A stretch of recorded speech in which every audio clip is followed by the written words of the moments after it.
जय हिंद प्यारे बच्चों। मैं जितेंद्र कुमार पांडे आपका स्वागत करता हूं आपके अपने ही YouTube platform target with Jitendra पर। प्यारे बच्चों, इस समय हम लोगों का पार्ट ऑफ स्पीच का एक बहुत ही महत्वपूर्ण सीरीज चल रहा है और उस सीरीज के अंतर्गत हम लोगों ने काफ़ी कुछ टॉपिक्स पढ़ लिए हैं, उसके एमसीक्यू को भी देख लिए हैं। उसी क्रम में आज हमारा एक महत्वपूर्ण टॉपिक है एडवर्ब का एमसीक्यू है, जो कि स्कूल और कॉम्पिटिटिव दोनों एग्ज़ाम्स के लिए बेहद महत्वपूर्ण टॉपिक है। एक ही क्लास में पूरा कॉन्सेप्ट यहाँ पर आप लोगों को दिया जाएगा। अब हम लोग चलते हैं, थोड़ा सा इसमें रिकेप कर लेते हैं, पुनरावृत्ति कर लेते हैं कि अब तक हम लोगों ने क्या क्या पढ़ा है पिछली क्लासेस में। बेटा हम लोगों ने पढ़ा है अपना नाउन से संबंधित हम लोगों ने नंबर पढ़ा। नंबर के बाद में हम लोगों ने इसमें जेंडर भी पढ़ा है, केस भी पढ़ा है, और इसके बाद हम लोगों ने नाउन से संबंधित एमसीक्यू कर लिया है। प्रोनाउन हम लोगों ने पढ़ा है, प्रोनाउन से संबंधित हम लोगों ने एमसीक्यू भी कर लिया है। उसके बाद में हम लोग एडजेक्टिव पढ़ चुके हैं, एडजेक्टिव से संबंधित भी हम लोग एमसीक्यू कर चुके हैं। एडजेक्टिव के बाद हम लोगों ने इसमें डिग्री पढ़ा, डिग्री से संबंधित भी हम लोगों ने एमसीक्यू कर लिया है। और डिग्री के बाद में हम लोगों ने इसमें वर्ब पढ़ा। वर्ब के दो टॉपिक्स यानी फाइनाइट और नॉन फाइनाइट दोनों पार्ट्स हमने पढ़ा, इसका भी एमसीक्यू कर लिया। और कल के क्लास में हम लोगों ने एडवर्ब पढ़ा है, आज उसका हम लोग एमसीक्यू करने जा रहे हैं। अगर आप सब ने अब तक इन सभी क्लासों को नहीं देखा है तो आप लोग इन क्लासेस को देखने के लिए तुरंत प्लेलिस्ट में जाइए। डिस्क्रिप्शन में आपको प्लेलिस्ट का पूरे पार्ट ऑफ स्पीच के प्लेलिस्ट का लिंक दिया गया है, वहाँ से देख लीजिए और चैनल को सब्सक्राइब कर लीजिए, बेल आइकन दबा दीजिए, जिससे आपको समस्त महत्वपूर्ण अपडेट्स मिलते रहें।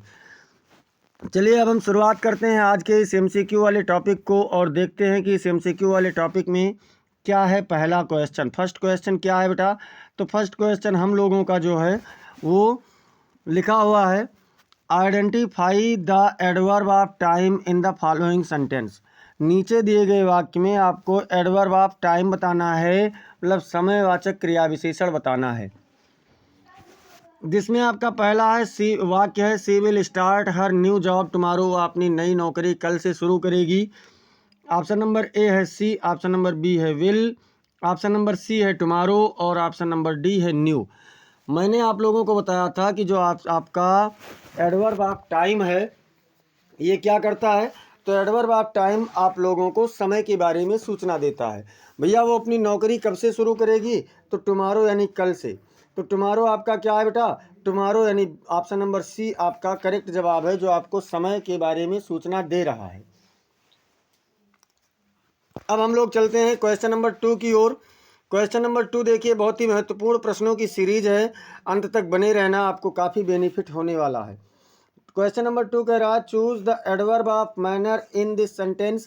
इस वाक्य में आपको एडवर्ब ऑफ मैनर बताना है, रीतिवाचक या तरीकावाचक क्रिया विशेषण बताना है। ही कंप्लीटेड हिज असाइनमेंट केयरफुली। उसने ध्यानपूर्वक अपना कार्य पूरा कर लिया। तो ऑप्शन नंबर ए है ही, ऑप्शन नंबर बी है कंप्लीटेड, ऑप्शन नंबर सी है असाइनमेंट, ऑप्शन नंबर डी है केयरफुली। अगर हम बात करें इसमें बेटा, तो ही आपका प्रोनाउन है, कंप्लीटेड आपका वर्ब है, असाइनमेंट आप लोगों का नाउन है और केयरफुली जो आपका है यही आप लोगों का एडवर्ब है, एडवर्ब ऑफ मैनर। यानी ऑप्शन नंबर डी आपका एकदम से सही जवाब होगा। अब हम लोग चलते हैं क्वेश्चन नंबर 3 की ओर। क्वेश्चन नंबर 3 है, which of the following is an adverb of frequency. Adverb of frequency मतलब बारंबारता। कौन सा वाक्य आपका या इनमें से कौन सा एडवर्ब ऑफ फ्रीक्वेंसी है, मतलब बारंबारता के बारे में बताता है। ऑप्शन नंबर ए है रेयरली, ऑप्शन नंबर बी है दियर, ऑप्शन नंबर सी है वेरी और ऑप्शन नंबर डी है बिकॉज।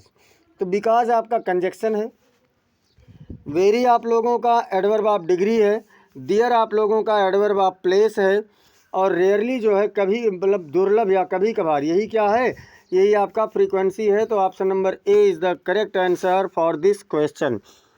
इस प्रश्न के लिए आप लोगों का ऑप्शन ए बिल्कुल सही जवाब होगा। अब हम लोग देखते हैं बेटा क्वेश्चन नंबर 4 हमारा क्या कह रहा है। क्वेश्चन नंबर 4 है इन द सेंटेंस, इस वाक्य में सी इज़ क्वाइट टैलेंटेड, वह बहुत ही टैलेंटेड है, बुद्धिमान है। Identify the adverb of degree, मतलब मात्रावाचक आपको या परिमाणवाचक विशेषण के बारे में बताना है। ऑप्शन नंबर ए है सी, ऑप्शन नंबर बी है इज, ऑप्शन नंबर सी है क्वाइट और ऑप्शन नंबर डी है टैलेंटेड। तो हम बात करें तो ऑप्शन नंबर ए जो सी आपका है, ये सी क्या है बेटा, तो सी आपका प्रोनाउन है। बी पर है इज आपका वर्ब है, और जो आपका क्वाइट है यही आपका क्या है, यही आप लोगों का एडवर्ब ऑफ डिग्री है। यही क्या है बेटा, एडवर्ब ऑफ डिग्री है। C for Chennai is the correct answer. और डी टैलेंटेड की बात करें तो यहाँ पर ये आपका क्या है, टैलेंटेड मतलब बुद्धिमान, ये आप लोगों का एडजेक्टिव है। अब हम लोग चलते हैं क्वेश्चन नंबर 5 की ओर। क्वेश्चन नंबर 5 क्या कह रहा है, तो क्वेश्चन नंबर 5 कह रहा है select the adverb of affirmation in this sentence. इस वाक्य में आपको एडवर्ब ऑफ अफर्मेशन बताना है, स्वीकारात्मक क्रिया विशेषण बताना है। She will definitely attend the meeting, वह निश्चित रूप से मीटिंग अटेंड करेगी या मीटिंग में पहुंचेगी। ऑप्शन नंबर ए है सी, ऑप्शन नंबर बी है विल, ऑप्शन नंबर सी है डेफिनेटली और ऑप्शन नंबर डी है अटेंड। तो देखिए सी आपका प्रोनाउन है, विल आप लोगों का हेल्पिंग वर्ब है, अटेंड क्या है, वर्ब है, और जो आपका यहाँ पर डेफिनेटली मतलब निश्चित रूप से ये क्या है, ये आप लोगों का एडवर्ब ऑफ अफर्मेशन है। मतलब ऑप्शन नंबर सी सही जवाब है। कल मैंने आप लोगों को बताया था कि श्योरली है, डेफिनेटली है, ये सभी शब्द आपके क्या हैं, ये आपके एडवर्ब ऑफ अफर्मेशन हैं। अब हम लोग चलते हैं क्वेश्चन नंबर 6 की ओर, और क्वेश्चन नंबर 6 आपसे पूछ रहा है identify the adverb of negation in the following sentence. आपको नीचे दिए गए वाक्य में से कोई एक, मतलब नीचे दिए गए वाक्य में से एडवर्ब ऑफ निगेशन अर्थात नकारात्मक क्रिया विशेषण का पहचान करना है। वाक्य है ही नेवर स्मोक्स, वह धूम्रपान कभी नहीं करता है। अब ऑप्शन नंबर ए पर है ही, ऑप्शन नंबर बी है नेवर, ऑप्शन नंबर सी है स्मोक्स, ऑप्शन नंबर डी है नन ऑफ द एबव, मतलब उपरोक्त में से कोई भी नहीं। ऑप्शन नंबर ए यानी ही जो आपका है, ही आपका प्रोनाउन है, नेवर मतलब कभी नहीं, तो कभी नहीं यानी ये निगेटिव भाव दे रहा है, और जो निगेटिव भाव देने वाले शब्द होते हैं वो एडवर्ब ऑफ निगेशन होते हैं। तो ऑप्शन नंबर बी आपका एकदम से करेक्ट आंसर होगा। स्मोक्स की बात करें तो धूम्रपान करता है, ये आप लोगों का क्या है, वर्ब है, और नन ऑफ द एबव हो ही नहीं सकता क्योंकि हमें नेवर यहाँ पर मिल गया है। अब हम लोग बात करेंगे क्वेश्चन नंबर 7 की ओर चलते हैं। क्वेश्चन नंबर 7 देखते हैं कि क्या है। तो क्वेश्चन नंबर 7 है which of the following is an interrogative adverb. नीचे जो दिया गया है इसमें से कौन सा एक प्रश्नवाचक क्रिया विशेषण है। तो प्रश्नवाचक क्रिया विशेषण में ऑप्शन देखते हैं। क्विकली ऑप्शन नंबर ए पर है, ऑप्शन नंबर बी पर है व्हेयर, ऑप्शन नंबर सी पर है ऑलवेज, और ऑप्शन नंबर डी पर है वेरी। क्विकली की बात करें शीघ्रता से, तो ये कार्य के मैनर को बताता है। व्हेयर की बात करें तो ये आपका स्थान के बारे में प्रश्न पूछता है। ऑलवेज आपका सदैव यानी कार्य की बारंबारता को दर्शाता है, और वेरी जो है ये आपके कार्य की मात्रा को दर्शाता है। अब अगर हम देखें बेटा तो हमने आपको बताया था कि वह क्रिया विशेषण जो समय स्थान कारण तरीका, 4 चीज़ें मैंने बताई थी, समय स्थान कारण और तरीका के बारे में प्रश्न करते हैं, वह प्रश्नवाचक क्रिया विशेषण कहलाते हैं। तो ऑप्शन नंबर बी व्हेयर जो है ये स्थान के बारे में प्रश्न पूछता है, इसलिए आपका बी नंबर एकदम से करेक्ट आंसर होगा। अब हम लोग चलते हैं क्वेश्चन नंबर 8 की ओर। क्वेश्चन नंबर 8 क्या कह रहा है, choose the relative adverb in this sentence. इस वाक्य में आपको संबंधवाचक क्रिया विशेषण बताना है। दिस इज़ द हाउस, ये वही घर है, व्हेयर आई ग्रू अप, जहाँ मैं पला बढ़ा हूँ। अब देखिए यहाँ पर ऐसा कौन सा शब्द है जो दोनों को जोड़ रहा है, दोनों वाक्यों को जोड़ रहा है, और साथ ही साथ उनके बीच में संबंध भी प्रकट कर रहा है। ऑप्शन नंबर ए है दिस, तो दिस तो भैया कंजक्शन का कार्य नहीं कर रहा। बी नंबर पर है हाउस, तो यहाँ पर दिस आपका प्रोनाउन है, हाउस आपका नाउन है। व्हेयर आपका कंजक्शन का भी कार्य कर रहा है और दोनों को संबंध भी बता रहा है। और अगर बात करें डी यानी ग्रीव, तो ये आपका वर्ब है, तो ये भी आपका सही जवाब नहीं होगा। अब अगर हम बात करें तो इसमें करेक्ट आंसर कौन सा होगा, तो इसमें करेक्ट आंसर आपका व्हेयर होगा, ऑप्शन नंबर सी आपका होगा। अब हम लोग चलते हैं बेटा क्वेश्चन नंबर 9 की ओर। क्वेश्चन नंबर 9 क्या कह रहा है, क्वेश्चन नंबर 9 हमसे कहता है identify the adverb of time in the sentence. इस वाक्य में आपको एडवर्ब ऑफ टाइम बताना है, समयवाचक क्रिया विशेषण बताना है। They arrived early for the concert, वह इस सम्मेलन के लिए जल्दी पहुंच गए, वह सम्मेलन के लिए जल्दी पहुंच गए। अब ऑप्शन नंबर ए कह रहा है दे, ऑप्शन नंबर बी कह रहा है अराइव्ड, ऑप्शन नंबर सी कह रहा है अर्ली और ऑप्शन नंबर डी कह रहा है कॉन्सर्ट। तो अगर हम बात करें तो यहाँ पर अर्ली शब्द जो है ना, ये कार्य के समय का बोध करा रहा है, उसके पहुँचने का बोध करा रहा है। कब पहुँचे? तो जल्दी पहुँचे। यानी ऑप्शन नंबर सी आपका क्या है? एकदम से सही जवाब है। दे आपका प्रोनाउन है, अराइव्ड आपका वर्ब है और कॉन्सर्ट आपका नाउन है। अब हम लोग चलते हैं क्वेश्चन नंबर 10 की ओर। तो क्वेश्चन नंबर 10 क्या कह रहा है? क्वेश्चन नंबर 10 कह रहा है इन द सेंटेंस, इस वाक्य में, यानी सी स्पोक सॉफ्टली, वो बहुत मुलायम से, बहुत नरमी से बोलती थी। Which word is the adverb of manner, कौन सा शब्द आपका एडवर्ब ऑफ मैनर है, यानी रीतिवाचक क्रिया विशेषण है। काम क्या होता है? बोलने का। अब बोलती कैसे है ये बताता है adverb of manner. Option number A है सी, ऑप्शन नंबर बी है स्पोक, ऑप्शन नंबर सी है सॉफ्टली और ऑप्शन नंबर डी है नन। ए पर आपका जो है सी आपका प्रोनाउन है, स्पोक आप लोगों का वर्ब है, स्पीक का सेकंड फॉर्म है। और अगर हम बात करें सॉफ्टली की, तो सॉफ्टली क्या है बेटा? सॉफ्टली आपके कार्य करने के तरीके को बताता है। मतलब बोलती थी तो कैसे बोलती थी? तो नरमी से बोलती थी। यानी ऑप्शन नंबर सी आपका एकदम से करेक्ट आंसर होगा। अब हम लोग चलते हैं क्वेश्चन नंबर 11 की ओर। 10 प्रश्न हम लोगों ने कर लिया है। आप लोग इतने में बताइए कि आपके इस 10 प्रश्न में से कितने सही गए। और अब हम चलते हैं 11वें क्वेश्चन की ओर। आप लोग आंसर कमेंट में भेजा कीजिए, तुरंत खटाखट आप लोग आंसर बताते रहिए। क्वेश्चन नंबर 11 कह रहा है select the adverb of frequency in this sentence. इस सेंटेंस में आपको एडवर्ब ऑफ फ्रीक्वेंसी मतलब बारंबारता वाले क्रिया विशेषण का बोध कराना है, बताना है कि कौन सा आपका एडवर्ब ऑफ फ्रीक्वेंसी है। वाक्य है he often goes to the gym, वह अक्सर जिम जाता है। अब ऑप्शन नंबर ए पर है ही, ऑप्शन नंबर बी पर है ऑफन, ऑप्शन नंबर सी है गोज, ऑप्शन नंबर डी है जिम। तो जिम की बात करें तो ये एक स्थान का नाम है, इसलिए ये आपका नाउन है। गोज की बात करें तो ये जाता है, मतलब कार्य दर्शाता है, इसलिए ये आपका वर्ब है। ऑफन की बात करें तो अक्सर या बार बार या प्रायः, यही आपका कार्य की बारंबारता को दर्शाता है। और ही की बात करें तो वो आपका प्रोनाउन है, इसलिए इसमें कौन सा ऑप्शन सही होगा? तो ऑप्शन नंबर बी आपका एकदम से करेक्ट आंसर होगा। अब चलते हैं क्वेश्चन नंबर 12 की ओर।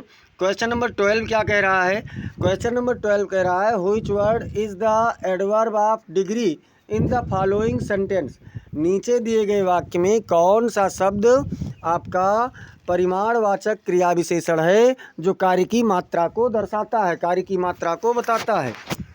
तो आपसे वाक्य क्या है? The movie was quite interesting, मतलब फिल्म बहुत ही इंटरेस्टिंग थी, बहुत ही रुचिकर थी।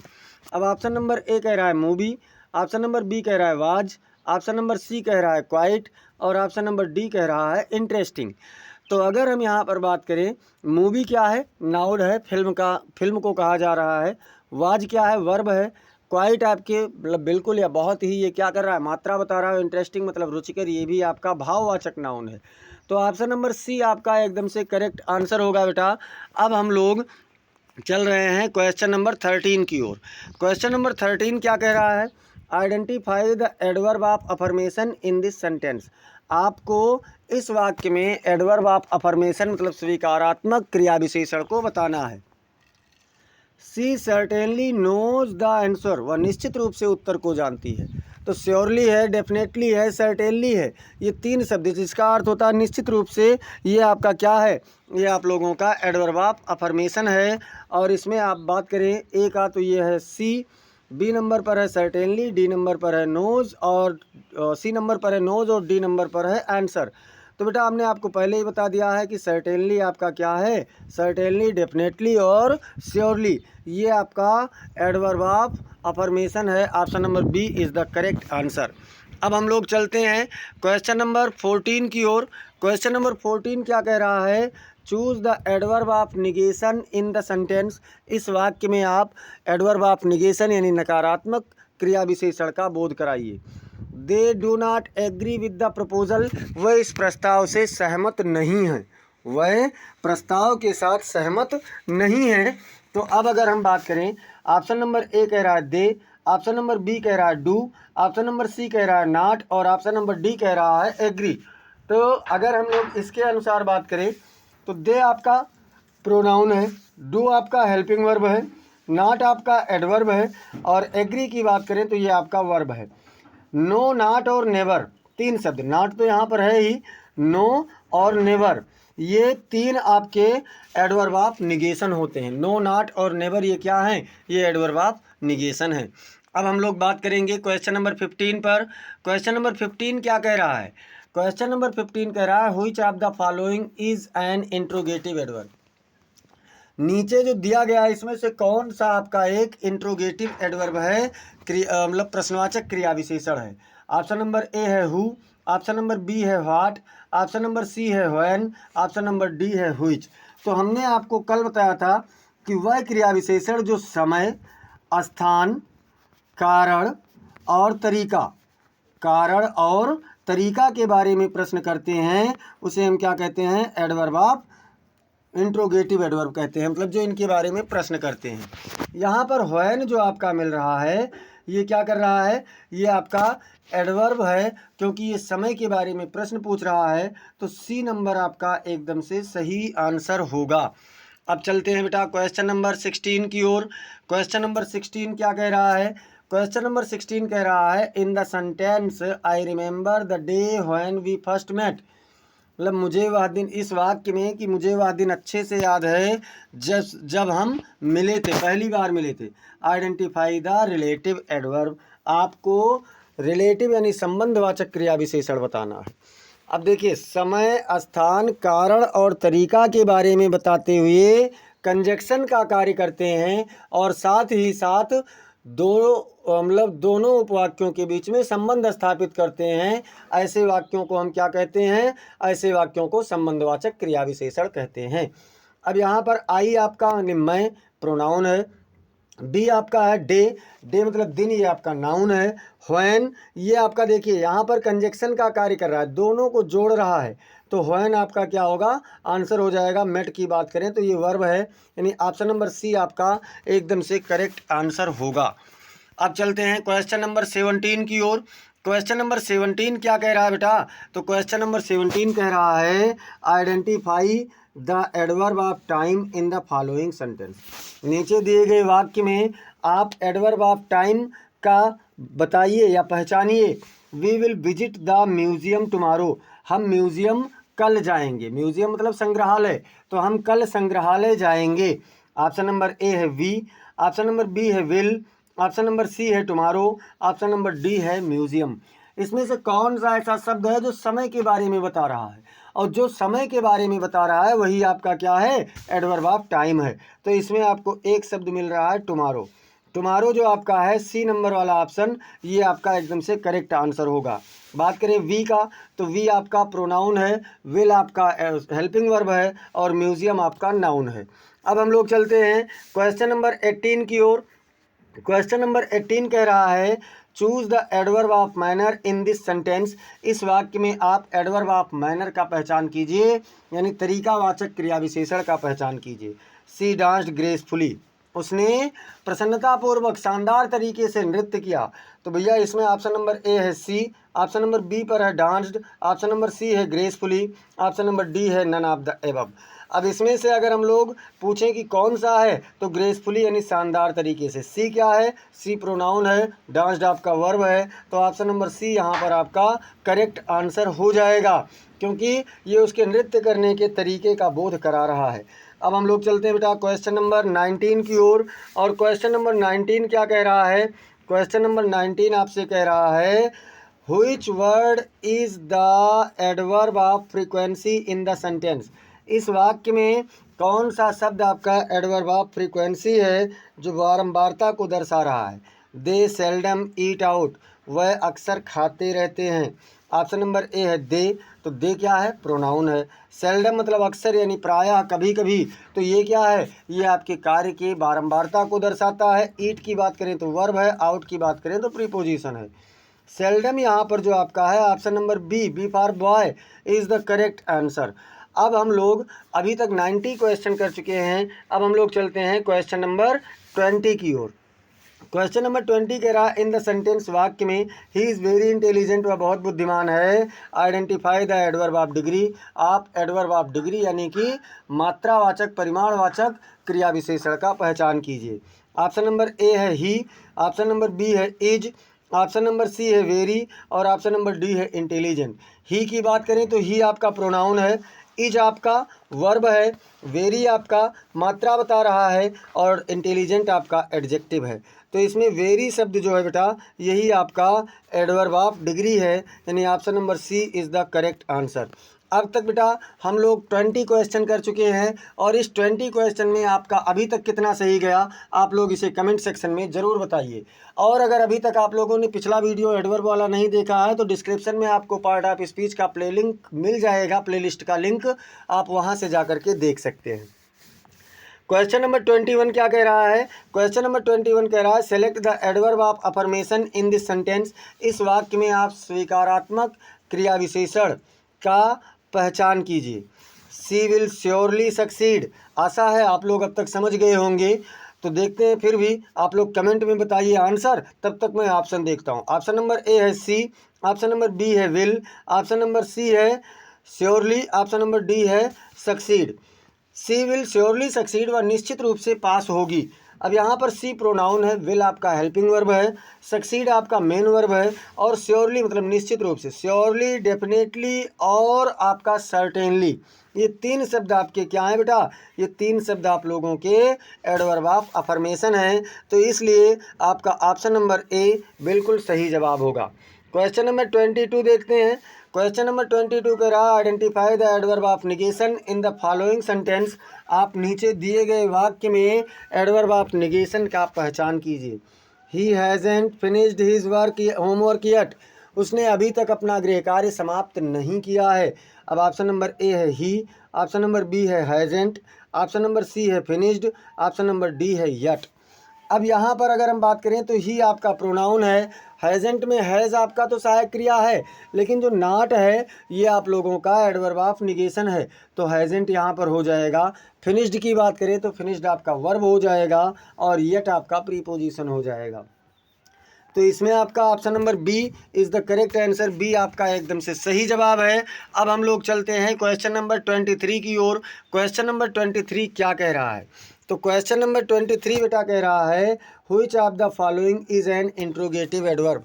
नीचे जो दिया गया है इसमें से कौन सा एक आपका प्रश्नवाचक क्रिया विशेषण है?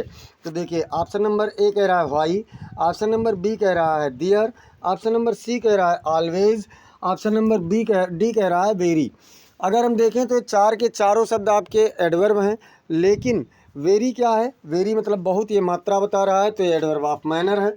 ऑलवेज क्या कर रहा है? ऑलवेज कार्य की बारंबारता को बता रहा है तो ये सिंपल ये आपका एडवर्ब ऑफ मैनर है, वो सॉरी एडवर्ब ऑफ फ्रीक्वेंसी है। और ऑप्शन नंबर बी यानी दियर, दियर क्या कर रहा है? स्थान बता रहा है तो ये एडवर्ब ऑफ प्लेस है। और व्हाई जो आपका है ये आपका कारण के बारे में प्रश्न पूछ रहा है, तो इसलिए आपका यही क्या है? इंट्रोगेटिव एडवर्ब है। अब हम लोग चलते हैं क्वेश्चन नंबर 24 की ओर। क्वेश्चन नंबर 24 क्या कह रहा है? Select the simple adverb in the following sentence. नीचे दिए गए वाक्य में से आप सिंपल एडवर्ब का पहचान कीजिए। देखिए अभी तक हम लोग adverb of manner, adverb of degree, adverb of frequency, ये सब कुछ जो देख रहे थे ना, ये सब कुछ तो सिंपल के ही पार्ट हैं। केवल आपका जो एडवर्ब ऑफ इंट्रोगेटिव एडवर्ब और रिलेटिव एडवर्ब को छोड़ करके यहाँ पर आपसे पूछा जा रहा है कि आप सिंपल एडवर्ब का पहचान कीजिए। ही रेयरली ईट्स आउट, वह कभी कभार खाता है। ही रेयरली ईट्स आउट। अब चार ऑप्शन हैं, तो रेयरली अभी हम लोगों ने देखा था एडवर्ब ऑफ फ्रीक्वेंसी है, और ये एडवर्ब ऑफ फ्रीक्वेंसी जो होता है ये क्या है? तो ये आप लोगों का सिंपल एडवर्ब का एक पार्ट है। ठीक है, अब हम लोग चलते हैं क्वेश्चन नंबर 25 की ओर। क्वेश्चन नंबर 25 पूछ रहे हैं which sentence contains an interrogative adverb. किस सेंटेंस में, किस वाक्य में एक प्रश्नवाचक क्रिया विशेषण है? ऑप्शन नंबर ए है दे आर प्लेइंग आउटसाइड, वे बाहर की ओर खेल रहे हैं। ऑप्शन नंबर बी है सी सिंग्स ब्यूटीफुली, वह सुंदरता पूर्वक गाती है। ऑप्शन नंबर सी है व्हाई आर यू लेट, तुम देर क्यों हो, देर से क्यों हो। और डी है ही अराइव्ड अर्ली, वह जल्दी पहुंच गया। अब अगर बात करें इंट्रोगेटिव एडवर्ब की, तो मैंने आपको 4 चीज़ें बताई है, समय, स्थान, कारण और तरीका। कारण और तरीका के बारे में जो प्रश्न पूछने वाले शब्द हैं, यही आपके क्या है बेटा, यही आपके इंट्रोगेटिव एडवर्ब हैं। तो यहाँ आप देखिए व्हाई क्या कर रहा है, आपके देर से आने के कारण को पूछ रहा है, इसलिए आपका ऑप्शन नंबर सी क्या होगा, एकदम से सही आंसर होगा। अब हम लोग चलते हैं क्वेश्चन नंबर 26 की ओर। क्वेश्चन नंबर 26 है identify the relative adverb in the sentence. आप जो नीचे वाक्य दिया गया है इसमें से रिलेटिव एडवर्ब पहचानना है। Tell me the reason why you are upset, मुझे वह कारण बताइए कि तुम परेशान क्यों हो। तो देखिए जो आपके इंट्रोगेटिव एडवर्ब हैं वही आपके रिलेटिव एडवर्ब होते हैं, बस शर्त ये है कि वे दो उपवाक्यों के बीच में आते हैं और दोनों में संबंध स्थापित करते हैं। ठीक है, तो यहाँ पर ऑप्शन नंबर ए है टेल, ऑप्शन नंबर बी है रीज़न, ऑप्शन नंबर सी है व्हाई और ऑप्शन नंबर डी है अपसेट। तो यहाँ पर बेटा आपका सी वाला ऑप्शन एकदम से करेक्ट आंसर होगा, सही जवाब होगा। अब हम लोग चलते हैं क्वेश्चन नंबर 27 की ओर। 27 क्या कह रहा है, क्वेश्चन नंबर 27 कह रहा है इन द सेंटेंस, मतलब वाक्य में, ही ड्राइव्स केयरफुली, वह ध्यानपूर्वक कार चलाता है या गाड़ी चलाता है। Which word is simple adverb, कौन सा वर्ब, कौन सा शब्द आपका सिंपल एडवर्ब है। तो देखिए यहाँ पर ऑप्शन नंबर ए है ही, ऑप्शन नंबर बी है ड्राइव्स, ऑप्शन नंबर सी है केयरफुली, ऑप्शन नंबर डी है नन। अब अगर हम बात करें तो इसमें ही आपका प्रोनाउन है, ड्राइव्स आपका क्या है, वर्ब है, और केयरफुली क्या है, एडवर्ब है, और नन तो कोई मतलब ही नहीं है। सिंपल एडवर्ब ऑफ मैनर है, उसके कार्य करने के तरीके के बारे में बता रहा है। तो ये जो केयरफुली है ना, यही आपका एडवर्ब है और यही आपका सिंपल एडवर्ब है, इसलिए ऑप्शन नंबर सी आपका यहाँ पर करेक्ट आंसर होगा। अब हम लोग चलते हैं क्वेश्चन नंबर 28 की ओर।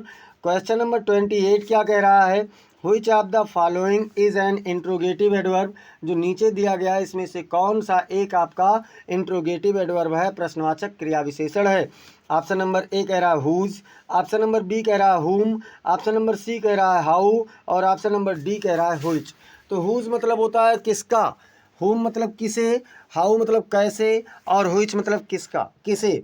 तो बेटा जो हाउ है ना, ये आपके कार्य करने के तरीके के बारे में प्रश्न पूछता है, इसलिए हाउ आपका क्या है, आपका यही आपका इंट्रोगेटिव एडवर्ब होगा। मतलब तरीका, कारण, स्थान और समय के बारे में प्रश्न पूछने वाले विशेषण ही, क्रिया विशेषण ही प्रश्नवाचक क्रिया विशेषण कहलाते हैं। तो यहाँ तक आप लोग समझ गए होंगे, आशा है, बहुत बेहतरीन क्वेश्चन है। अब देखिए ऑप्शन नंबर 29 कह रहा है choose the relative adverb in the sentence. इस वाक्य में आपको रिलेटिव एडवर्ब बताना है। आप वाक्य क्या है, can you tell me where he went, क्या तुम मुझे बता सकते हो कि वह कहाँ गया। ऑप्शन नंबर ए है कैन, ऑप्शन नंबर बी है टेल, ऑप्शन नंबर सी है वेयर, ऑप्शन नंबर डी है वेंट। तो बेटा यहाँ पर अगर हम बात करें ना, तो कैन आपका क्या है, हेल्पिंग वर्ब है या मॉडल एक्सिलरी वर्ब है। टेल की बात करें तो मेन वर्ब है। वेयर की बात करें तो ये आपका क्या है, तो ये आप लोगों का प्रश्नवाचक और रिलेटिव दोनों है। इस वाक्य में अगर हम देखेंगे तो यही हमारा रिलेटिव एडवर्ब है और इसके लिए ऑप्शन नंबर सी आपका एकदम से सही जवाब होगा। अब हम लोग देखते हैं क्वेश्चन नंबर 30। क्वेश्चन नंबर 30 क्या कह रहा है, क्वेश्चन नंबर 30 कह रहा है identify the simple adverb in the sentence. यहाँ से आपको सिंपल एडवर्ब बताना है। सी कंप्लीटेड द प्रोजेक्ट एस्टरडे, उसने इस कार्य को, इस योजना को पहले ही यानी कल ही समाप्त कर दिया। अब यहाँ पर अगर हम बात करें, ऑप्शन नंबर ए है सी, ऑप्शन नंबर बी है कंप्लीटेड, ऑप्शन नंबर सी है प्रोजेक्ट, ऑप्शन नंबर डी है एस्टरडे। सी आपका प्रोनाउन है, कंप्लीटेड आपका वर्ब है, प्रोजेक्ट आपका जो है ये आप लोगों का नाउन है और एस्टरडे की बात करें तो ये आपका समय बता रहा है। तो जब समय, स्थान, कारण, तरीका, ये सारी चीज़ें जो भी बताए वो एडवर्ब हैं, बस इंट्रोगेटिव और रिलेटिव एडवर्ब को छोड़कर बाकी जो भी एडवर्ब है ना, वो सभी आपके सिंपल एडवर्ब के अंतर्गत आ जाते हैं। तो यहाँ पर हमने देखा कि D is the correct answer. अब बेटा आप लोगों को एक काम करना है, काम ये करना है कि अगर अभी तक आपने चैनल को सब्सक्राइब नहीं किया है तो आप चैनल को सब्सक्राइब कर लीजिए, और बेल आइकन दबा दीजिए, जिससे आपको महत्वपूर्ण अपडेट्स मिलती रहें। वीडियो को आप लाइक कर दीजिए, क्लास को लाइक कर दीजिए, अपने फ्रेंड्स के पास इसे शेयर कर दीजिए। और आपके इस क्वेश्चन सीरीज़ में, यानी प्रश्नों की श्रृंखला में आपके कितने ऑप्शन सही गए, कितने क्वेश्चन सही गए, ये चीज़ आप कमेंट में बताइए। और आप लोगों को ये क्लास कैसी लगी, ये भी आप कमेंट में बताइए। मिलते हैं कल के क्लास में आप लोगों के साथ प्रीपोजिशन, जो कि बहुत ही महत्वपूर्ण टॉपिक है, उसके साथ में। तब तक के लिए जय हिंद, जय भारत।